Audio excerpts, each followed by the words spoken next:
Hola, buenas a todos. Mi nombre es Sergio. Bienvenidos a un nuevo vídeo en el canal de Filosofía Política. Hoy nos acompaña un gran invitado y un gran referente del libertarismo y paleolibertario, Miguel Anchos Bastos. ¿Qué tal, Bastos? Hola, buenos días. Estamos desde Galicia.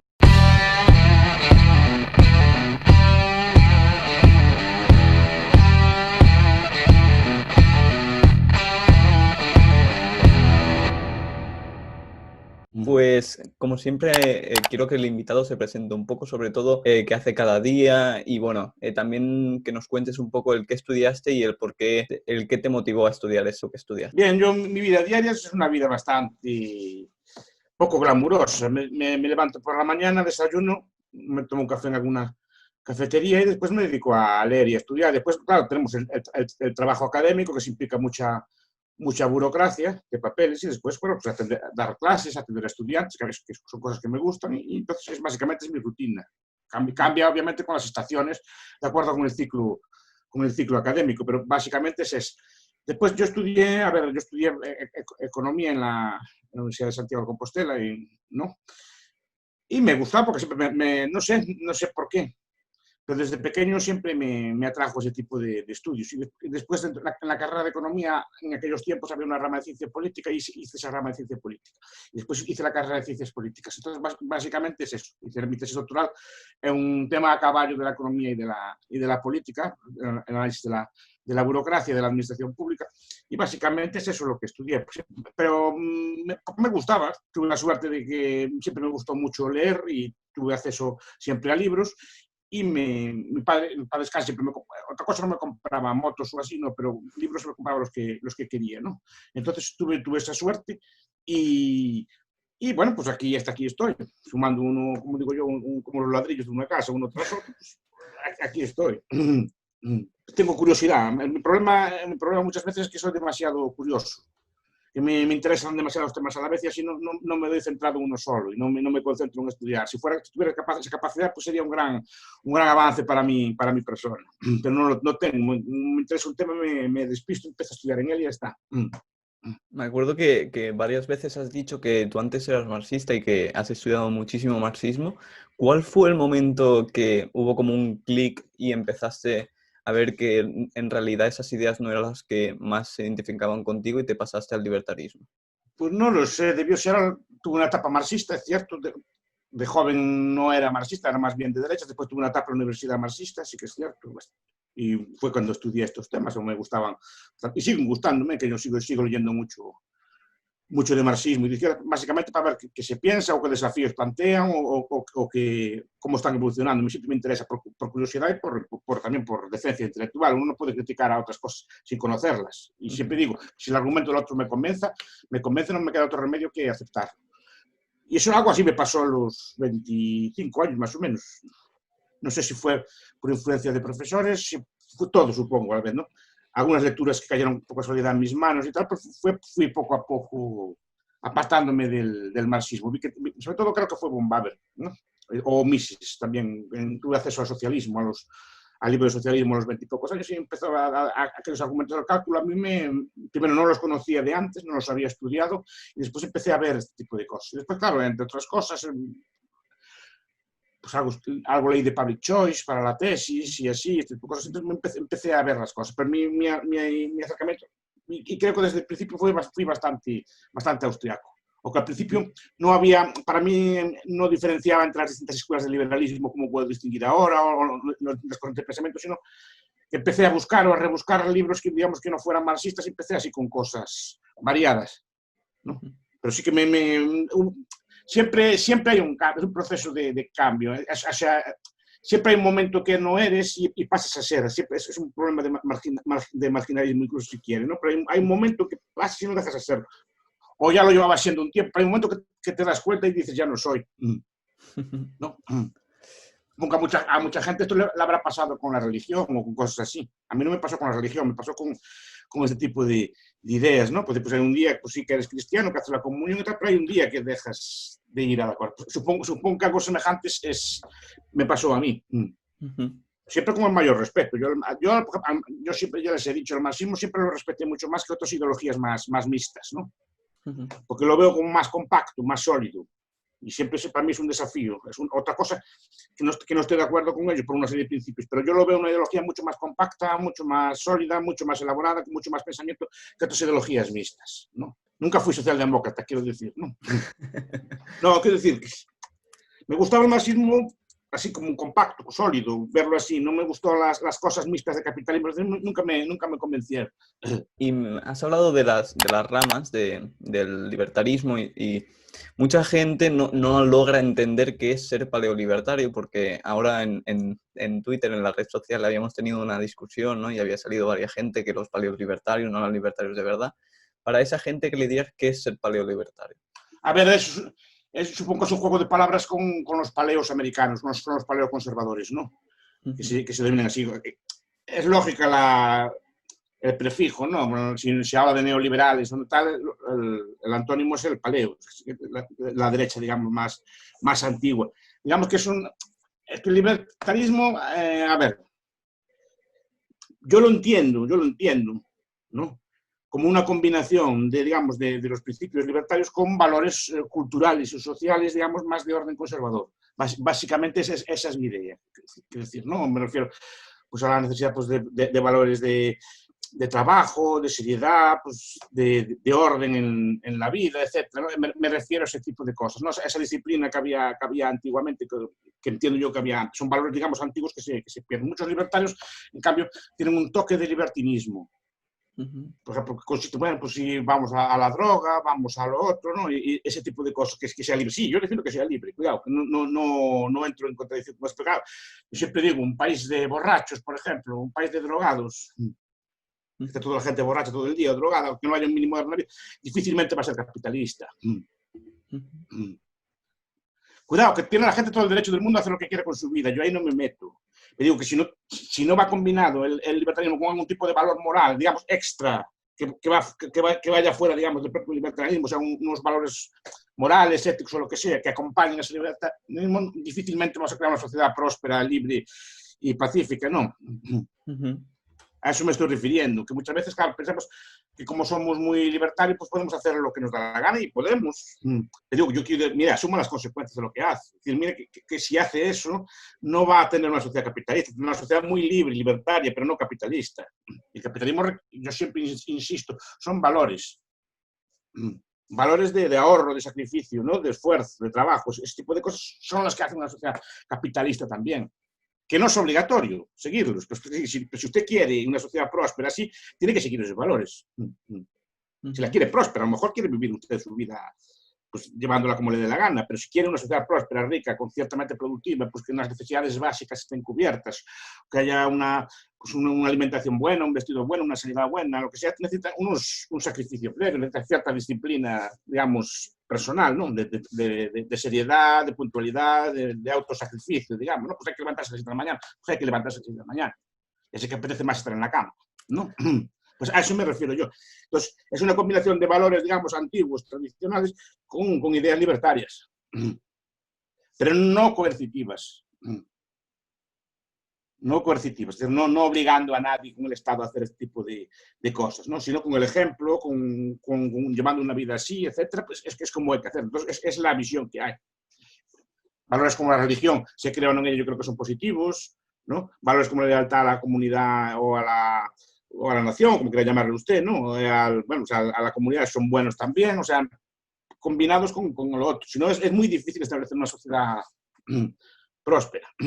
También ha salido una duda de que mucha gente, por ejemplo, quiere meterse en política y de hecho algunos liberales o incluso libertarios se están metiendo en política y yo he visto fotos e incluso charlas donde usted ha estado en Nuevas Generaciones haciendo charlas y creo que de hecho está afiliado al PP, si no me lo desmiente ahora. Sí, no, a ver, a mí me invitan a sitios y yo voy. A ver, ya, ¿no? Intento en cada ambiente, pues, explicar las ideas, no veo yo por qué no. Yo no soy muy político, ¿eh?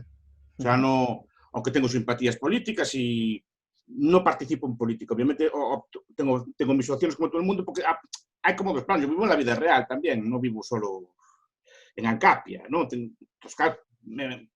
me interesa más que pues, haya impuestos más bajos o que haya cierta estabilidad que otro tipo de cosas. Pero quiero decir, sí que me invitaron y yo estuve en el bloque también hace años y no me arrepiento y sigo, tengo mucho cariño. Es decir, pero que me invitan a actos, yo voy a hablar porque no voy a ir a hablar. Pues, ¿usted cree que los liberales o libertarios tienen que también meterse en política, ya sea pues en algún puesto o incluso asesoría? ¿Usted cómo ve la idea de que esa gente quiera hacer el cambio dentro de la política? Porque hay mucha gente detractora que dice que solo se debe hacer la batalla cultural. ¿Cuál es su opinión?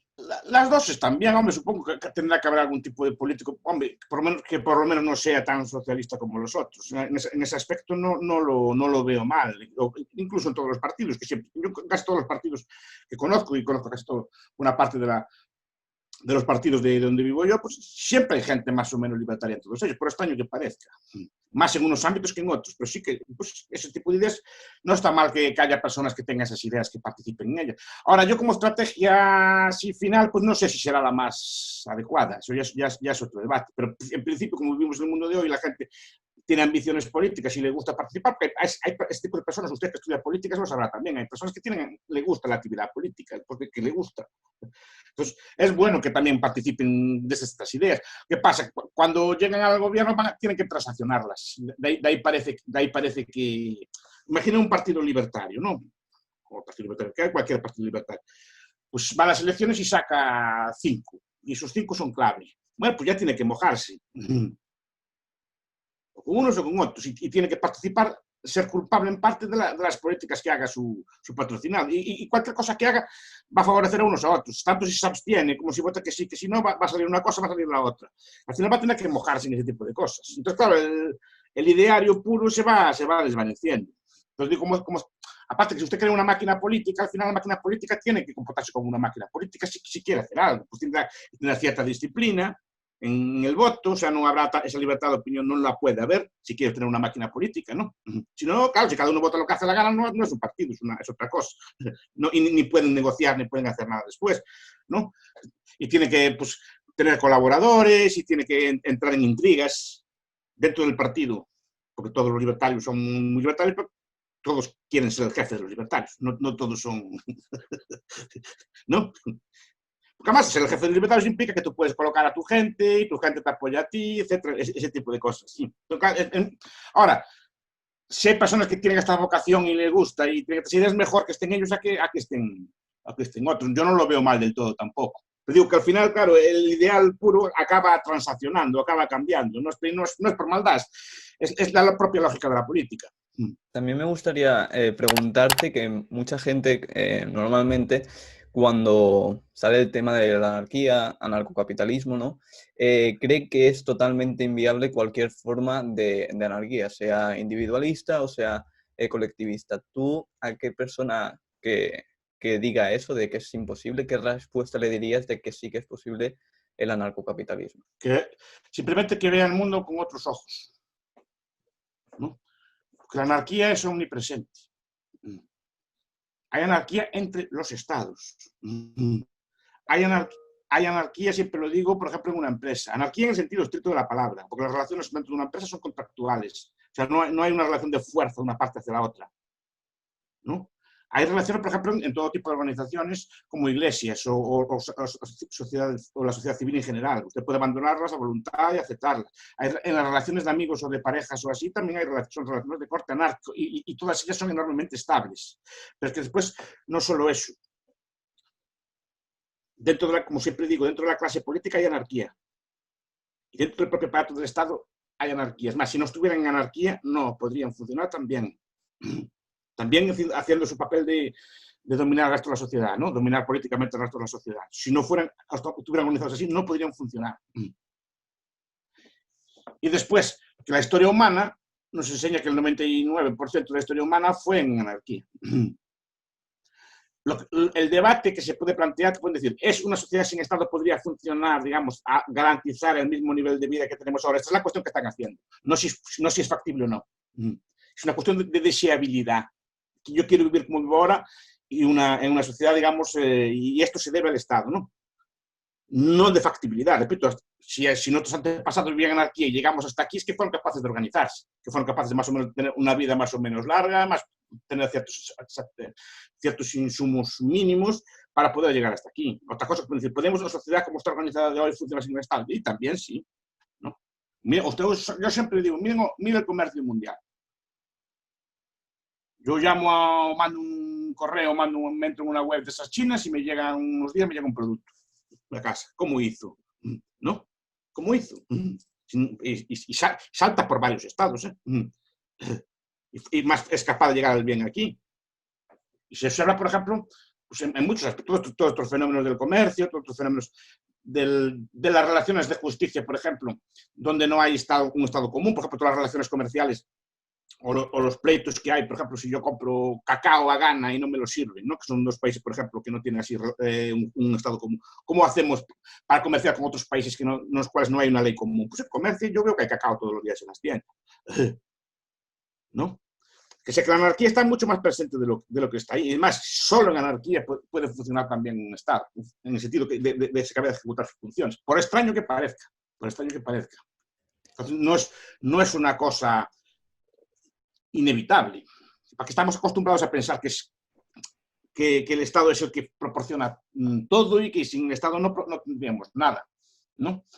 Pero yo siempre digo que el capitalismo es también un paradigma de investigación. Yo ya conté muchas veces que yo cuando era más joven, cuando vi un problema teórico serio, ¿no? Por ejemplo, ¿quién haría las carreteras? ¿Cómo se atendería, por ejemplo, a los pobres o como situaciones problemáticas, ¿no?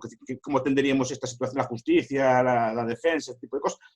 La tentación natural mía era decir, vamos a ver, pues que lo haga el Estado, que lo haga el Estado, que lo haga el Estado. ¿No? Y cuando tenía un problema teórico, que lo haga el Estado, ¿no? Y espera, espera. Eso está muy bien, queda muy, digamos, políticamente correcto, no quedas como un radical, ni quedas como... Pero es muy de vagos, ¿no? Es muy de vagos, en el sentido de decir, vamos a ver, aquí hay que explicar, a ver, cómo se hacía esto. Además, que incluso como desafío intelectual. ¿Cómo se hacía esto antes? ¿Cómo se hacía esto en otros sitios? ¿Cómo se podía prestar servicios? ¿Qué sistemas de seguridad o de defensa o de policía existieron a lo largo de los tiempos? ¿Y cómo funcionaban? ¿Y cómo se podrían adaptar al día de hoy? ¿No? Y eso, claro, te obliga a trabajar, te obliga a hacer, como diría Foucault, arqueología. Arqueología, buscar, a ver, rastros, cómo se hacía o en tal sitio. Y se podría hacer esto a día de hoy, y este tipo de cosas, te obliga a pensar. Porque si no, la alternativa es... Entonces el problema era, si eso lo hace el Estado, y el Estado es capaz de suministrar perfectamente seguridad, y cosas, ¿por qué no va a hacer galletas? ¿Por qué no va a hacer tornillos? ¿No? ¿Por qué no va a hacer ropa también? Y la hizo también, ¿no?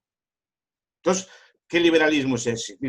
Hay que ir a todo. Y digamos que el capitalismo no es más que aplicar el liberalismo económico a todos los ámbitos. Es así de simple. Es decir, ¿qué tiene de peculiar la justicia?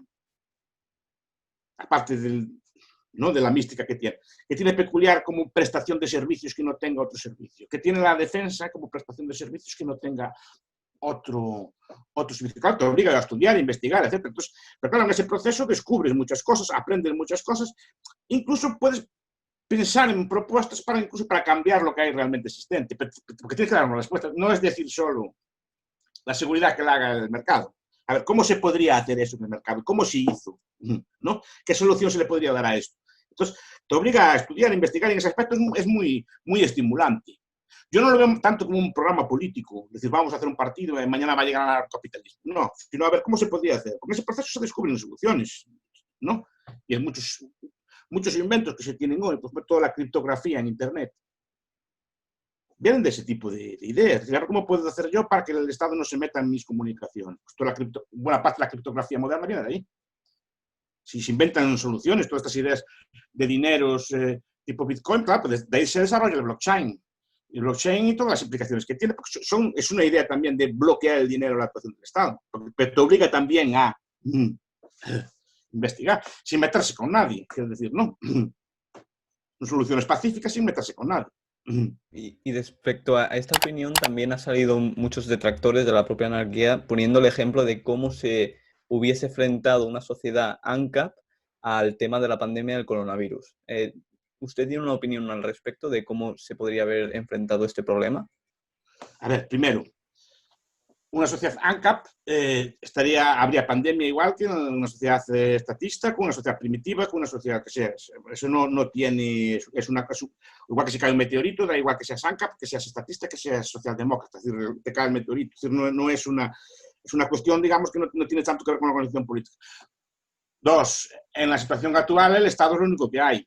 Por lo menos en nuestro país la sanidad en buena parte está socializada, digamos, está sometida a sistemas de planificación más o menos central, pero es lo que hay.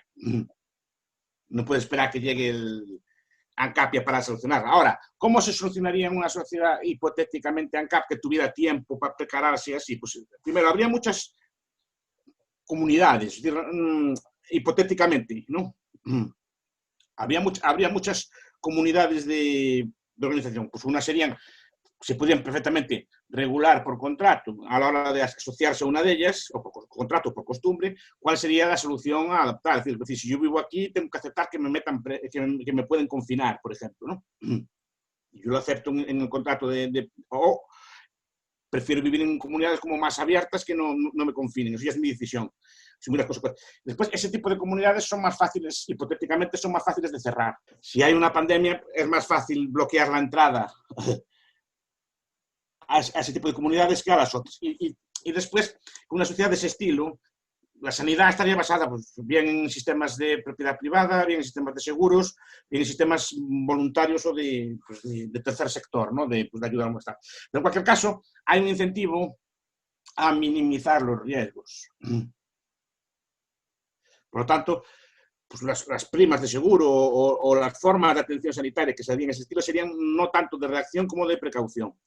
En el sentido de que pues, probablemente habrían acopiado máscaras, habrían acopiado medicamento y establecerían unos protocolos previos ya establecidos para atender este tipo de temas. Es como, yo cuando voy a la facultad veo que hay unos chismes ahí en el techo para si hay incendios y cosas por el estilo. Yo sé que las compañías de seguros, si usted tiene pues, puertas blindadas, si tiene usted cosas de aspersores de riego para los incendios, si tiene unos protocolos de seguridad, la prima de riesgo le baja sustancialmente.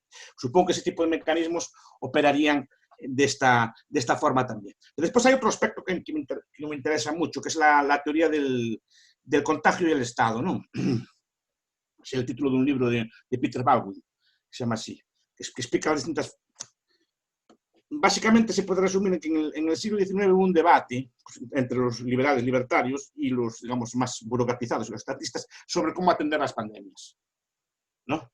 La solución que triunfó fue la que hay actualmente, pues esto pues del confinamiento, la regulación de regimentación de costumbres, ese tipo de cosas. Las otras soluciones pues eran pues, de prevención, pues, de atender al precaver y cosas por el estilo y atender a las circunstancias que facilitaban el contagio, digamos, ¿no? Pues establecían ya protocolos pues, de distancias o formas de habitación o así que ya fueran ¿Qué pasa? Que ese debate lo perdieron los libertarios. Entonces, todas esas formas, digamos, no intrusivas de atacar las pandemias no fueron desarrolladas.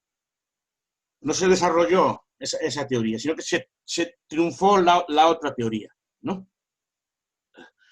Y se atendió y acabó con lo que tenemos ahora, que no sé si es bueno o es malo, no sé cómo habría sido una ausencia, no sé cómo habría sido porque no lo hay. Entonces, claro, si lo que tenemos es el Estado, los resultados son los que hay, pero no podemos decir cómo lo habría hecho porque no hay un modelo de competencia. O sea, no hay un modelo que podamos decir.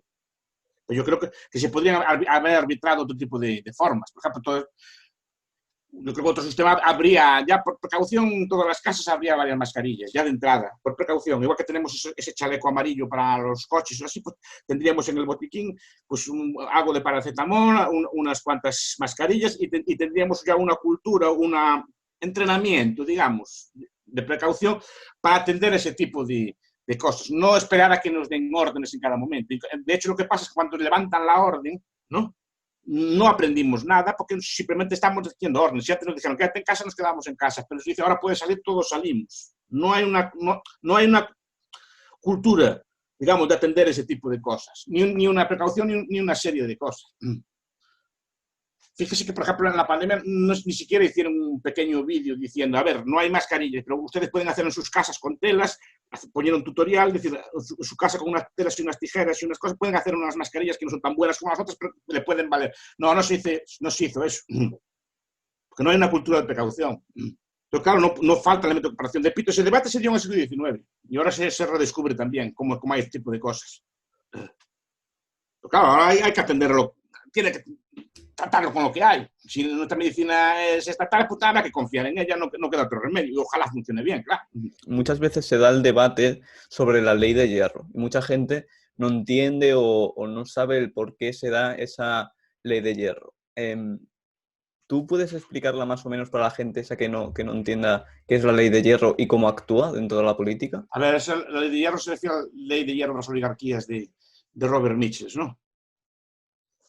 A ver, en ciencias sociales es difícil que una cosa sea ley de hierro, pero esta se aproxima bastante a lo que es una ley de hierro, ¿no? En el sentido de que lo que viene a decir es que cuando usted crea un partido, aunque sea un partido todo de bases y muy tal, al final, por pura lógica, tiene que haber pues, unos diputados en el Parlamento de esa base.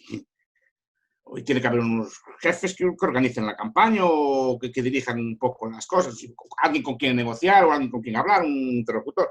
Para que esas personas, lo que dice Mitchell, es que al final acaban acostumbrándose al poder, acaban dominando las estrategias de tomar el poder y normalmente acaban usándolas, o sea, acaban perpetuándose como élite, por muy, digamos, de base que fueran. Yo siempre pongo el ejemplo de los verdes, ¿no? En mis clases, los verdes alemanes, que empezaron también tejiendo, usted es muy joven, acá en el Parlamento alemán tejían, hay unos diputados que tejían allí calceta y eran así también muy verdes, y acabaron bombardeando Kosovo, ¿no? Quiero decir, que eran verdes, ecologistas. Claro, se fueron metiendo y acabaron de consejeros, de presidentes, ahora tienen autonomías, bueno, estados federados dirigidos por ellos, entonces acaban, entre ellos, por ejemplo, donde está la BMW, si estoy hablando de memoria, igual meto la parte, donde está la BMW y estas empresas así, creo que está dirigida por un verde. Al final, sí, son un poco más verdes, pero al final hacen lo mismo que los demás, porque se acaban acostumbrando, además quieren seguir en el puesto.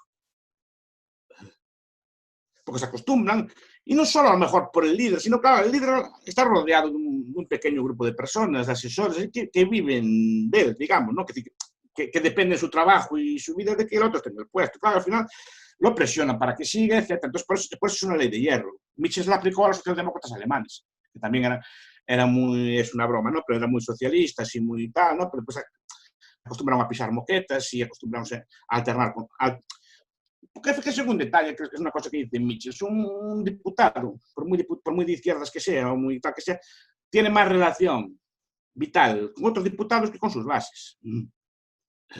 Porque está todo el día con ellos. Y al final ven tomar una cerveza, ven comer con nosotros, al final acaba acostumbrándose a la forma de vida de los otros y aprende de los otros también, aprende cómo hacen nosotros. Y acaba acostumbrándose a eso. Y es muy difícil romper esa ley de hierro. Se puede hacer obligando a rotar los cargos, que se quiere hacer a veces. Porque pasa que si rotas los cargos, estás siempre con un parlamento en manos de gente poco experta, que no sabe el oficio y que muchas veces los demás los engañan en el parlamento, les hacen jugadas, y al final pues tienes siempre... Además que es injusto, si tienes un diputado bueno, un trabajador bueno, echarlo solo por la rotación. Es algo que intenta hacer, por ejemplo, en España lo vi en la CUP,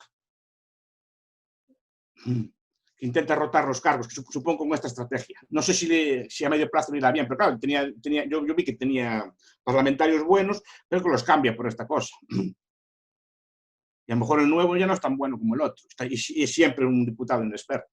Pero bueno, es una estrategia para evitar esa ley, ¿no? De momento creo que la consiguen, pero el coste es grande a cambio.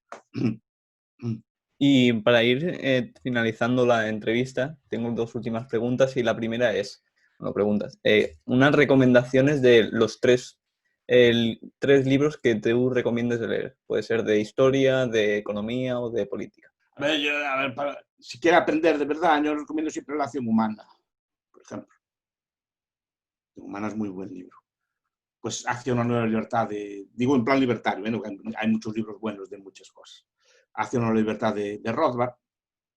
Después algún libro de de historia, por ejemplo, ¿cómo le llaman?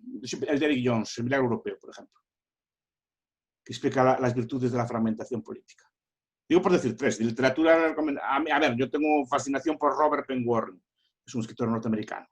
Pues, por ejemplo, o Todos los hombres del rey, si se consigue, o uno que es, en España se tradujo como La vida es difícil.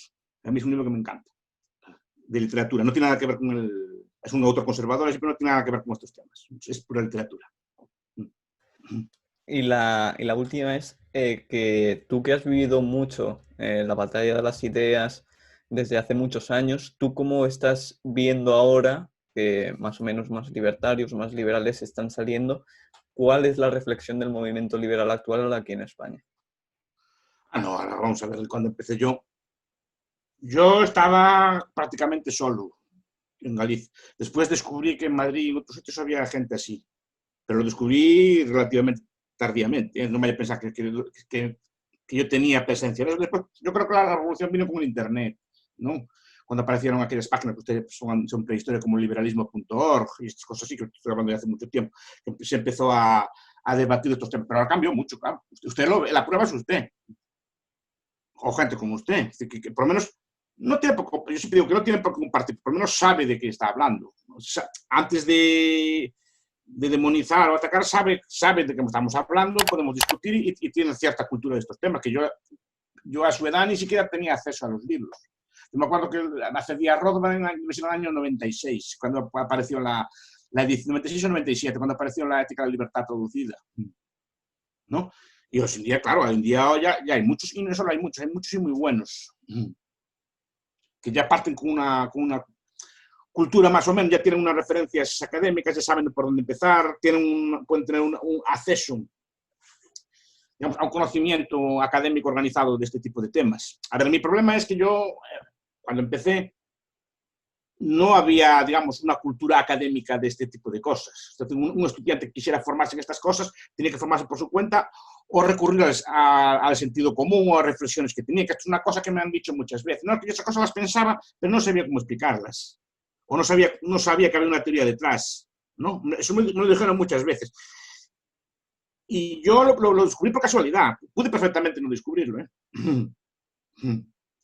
Pero ustedes ya parten de una base que tienen páginas de internet, acceden a cientos de libros por internet gratuitamente, que están descargados y traducidos y todo eso, y pueden acceder, digamos, a tener una cultura no solo de sentido común o de discutir con sus amigos, sino de discutir académica seria, con filósofos, teóricos, que le pueden dar, digamos, formar estas teorías y ayudarle a elaborarlas, cosa que, por ejemplo, en mis tiempos no lo había. Esa es la gran ventaja que tienen ustedes, por eso ustedes ya son mucho mejores que nosotros, y espero que sean mejores que nosotros, que siguen estudiando y mejorando lo poco que ya hemos hecho los demás. Nunca deja de estudiar. Trabajo duro siempre. En este caso, lo nuestro. Pues muchas gracias, profesor Bastos, por concederme esta entrevista y concederme tu tiempo, que sé que es muy valioso. Y nada, tendréis los demás vídeos próximamente en el canal. Venga, encantado, señor Velasco. Siga estudiando. Buena ciencia política. Muchas gracias.